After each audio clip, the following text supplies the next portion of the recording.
Christmas sprinkler. J'ai le goût d'offrir un outil. On rentre dans du vrai pratico-pratique. On pourrait revenir à un niveau plus élevé plus tard. Un outil à nos amis Scrum Master et coach que j'ai vu passer sur Slack. Hygiène de collaboration en ligne. Qu'est-ce que ça veut dire une hygiène de collaboration en ligne? C'est Rhésus, si tu me permets. C'est un truc, en fait, rapidement, chez le client où je suis présentement avec l'équipe de coach, à force, on a discuté beaucoup dans les premiers jours à propos des outils puis de la collaboration. Puis, il y a un certain nombre de choses qui ont émergé de façons de faire pour que ce soit agréable ou le plus agréable possible dans les circonstances pour travailler ensemble. Puis, et qu'il y ait de la valeur aussi. Hein.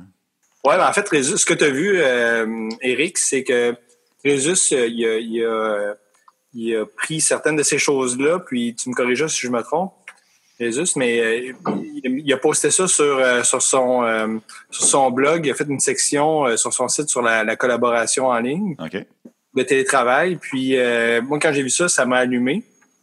Puis au moment de préparer la facilitation d'un lift-off d'équipe, une des premières choses qu'on a fait, c'est regarder j'ai appelé ça des règles d'hygiène, de collaboration. Mais j'ai pris les lignes que Rhésus avait mis, puis j'ai presque intégralement foutu ça dans la muraille de collaboration que j'avais fait, puis on a regardé ça ensemble. Dans un check-in, je le verrais. Je m'engage à garder une hygiène de collaboration lors de notre meeting, c'est-à-dire par exemple, de garder ma caméra allumée pour la durée de la session. Mettons. Ou ce que tu as fait, en fait, Éric, tu l'as fait avec nous. Au début, tu nous as dit, tu as fait l'hygiène avec nous. Oui. Tu as dit, écoute, comment on va collaborer? Mais je pense que c'est pas nécessaire qu'on aille les micros en mute parce que c'est plus riche, on perd un peu. Oui. Tu l'as fait en tant que facilitateur. Tu as suggéré qu'on utilise la vous où on se voit tous pour faciliter les interactions. Oui. Puis, lever la main. Exactement, lever la main. Ça, c'est comme trois choses de base.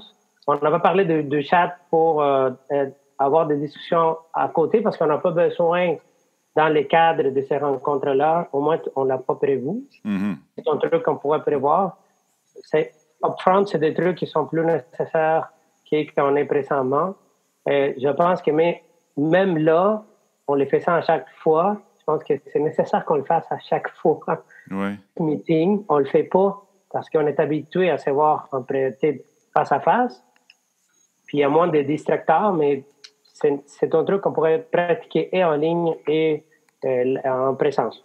Oui, j'ai le goût de te challenger là-dessus. Moi, je pense que même en personne, on n'est pas habitué. Il faudrait le faire. Quel est le mindset qu'on devait avoir aujourd'hui lors de notre meeting? Puis je pense que le check-in mentionné par Marouane, ça permet justement de mettre en existence l'état d'esprit de chacun des individus, le niveau de responsabilisation de chacun des individus lorsqu'on démarre une conversation en groupe. Le point que j'ai vu, que moi j'ai adoré en passant, parce que j'ai déjà vécu la problématique dans le passé, et puis je pense que ça peut aider à plusieurs Scrum Masters de éviter ce piège, demander permission avant d'enregistrer une session. Je trouve ça génial. Mais je peux en parler. Moi, je me suis fait dire dans ce meeting, pourquoi tu enregistres ce meeting-là? Puis j'avais pas demandé la permission.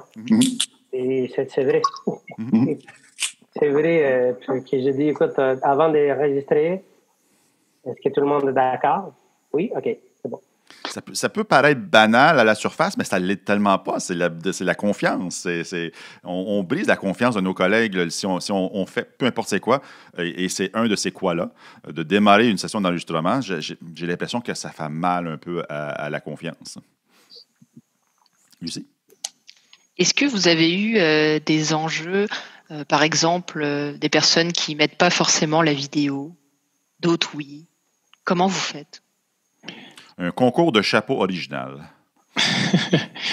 Que j'ai vu passer, j'ai pas fait, hein, j'ai vu passer à quelque part sur le web. Oui, pour vrai. Puis en ce moment, le trend, là, c'est avoir un background cool avec Zoom ou mettre le plugin Snapchat pour justement faire une face de chien. Puis à la limite, on peut même s'en servir comme check-in. Attends un peu, il y a un plugin Snapchat dans Zoom?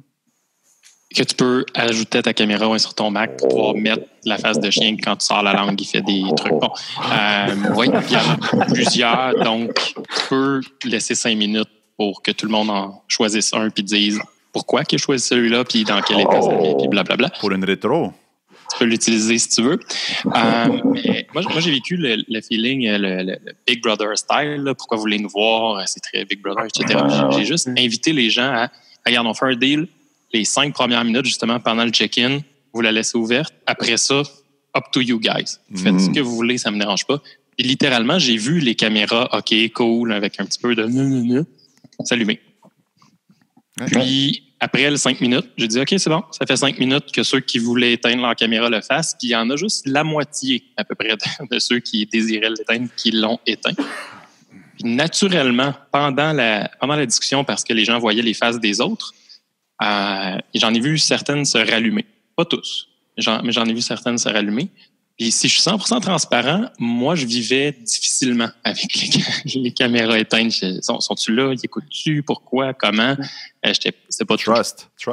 Parlais, mais mon trust était un peu... C'est des gens que je connais, puis je suis persuadé qu'ils étaient là, mais ça me graffinait un peu. Il a fallu que je combatte ce feeling-là, mais... Le 5 minutes, plus dans le trust but verify. C'est viscéral, là. Mais bon. Ouais. En fait, un truc à ne pas devenir fou avec les règles, la proposition des jeunes ou les règles d'étiquette, c'est que c'est des choses de base, c'est des suggestions pour qu'on s'aligne. Mm-hmm. C'est pas qu'on est un policier qui va s'assurer que « Ah, t'as pas allumé ta caméra! » Ouais. Tu veux faire ça, ben vas-y, teste-les et tu nous racontes après qu'est-ce que tu as vécu avec. Mm-hmm. Moi, je te dirais, écoute, protocole de base et on fait notre mieux. Si les gens le respectent, tant mieux. S'ils ne le respectent pas, tant pis, c'est correct, tu vis avec ça. Je fais du pouce parce que tu as parlé de police, puis on reviendra sur l'hygiène là, avec plaisir. Un des outils que j'ai découvert, que malheureusement, je n'ai pas ce soir, sinon je les aurais utilisés ad nauseam, c'est les cartes de, je ne sais pas si vous les avez vues, sur Super Collaboration ou Super Collaborative, j'ai un petit blanc de mémoire. Mm-hmm. Mais essentiellement, c'est des cartes avec t'es sur mute, you're frozen, je veux parler après, je suis d'accord, je ne suis pas d'accord. Puis il y a des cartes Elmo. Voilà, merci, c'est bon, j'accepte le Elmo. Donc, il y en a un qui est le carton rouge, c'est pour ça que j'allume sur la police, là, mais le carton rouge, puis moi, je l'utilise des fois quand on est entre coach et Scrum Master, parce que des fois, dans un élément de ventilation, on peut tomber dans le sarcasme et l'ironie beaucoup, puis c'est le fun pendant un bout, ça fait du bien, mais à un moment donné, ça devient trop. J'ai utilisé le carton rouge que j'ai simulé, puis j'ai donné un 5 minutes, pas d'ironie pour toi, je salue Alain. Pour si tu écoutes. Il y a eu droit à un 5 minutes, pas le droit d'ironie. De qui tu parles? Lui, il se reconnaîtra, il est petit puis il est gros. Petit. on revient sur l'hygiène, je suis désolé. Non, mais ça fait partie de l'hygiène, ça. Ça fait partie de l'hygiène. Si vous êtes capable de communiquer efficacement sans interrompre, sans utiliser la voix, utiliser un outil alternatif comme les cartes de communication. C'est un beau point d'hygiène, je pense. Ça serait quoi d'autres points d'hygiène qu'on pourrait ajouter? Je ne sais pas si vous avez vu la liste déjà. Garder sa caméra en service allumée, se placer sur mute lorsqu'on ne parle pas, qu'on n'a pas appliqué ce soir, aujourd'hui. Lever sa main lorsqu'on veut prendre la parole ou le signaler dans le chat. Éviter les conversations multiples, oui, bien sûr. Demander permission avant d'enregistrer la session. Si vous pouvez communiquer avec du non-verbal versus du verbal, choisissez le non-verbal. Qu'est-ce qu'on pourrait ajouter à ça aussi? Il y a une pratique que j'utilise en temps normal, c'est les rôtis. Ouais. Donc, quand j'anime une rencontre, systématiquement, je fais des rôtis et il y a des équipes qui ont appris à le faire sans que je sois là. Et ce que j'aime beaucoup. Mais c'est d'autant plus pertinent aujourd'hui, en fait, à distance. C'est-à-dire prendre l'habitude de s'auto-évaluer comme groupe par rapport au temps qu'on a passé. Ouais, peut-être même un outil à deux niveaux. Un outil au niveau du contenu et du contenant. C'est une mini-rétro et ça permet de développer aussi justement de nouvelles règles s'il le faut. En tout cas, voilà. Et pour Lucie aussi, petite pensée à Lucie par rapport à ça. Ouais. Merci beaucoup, je viens de tout noter.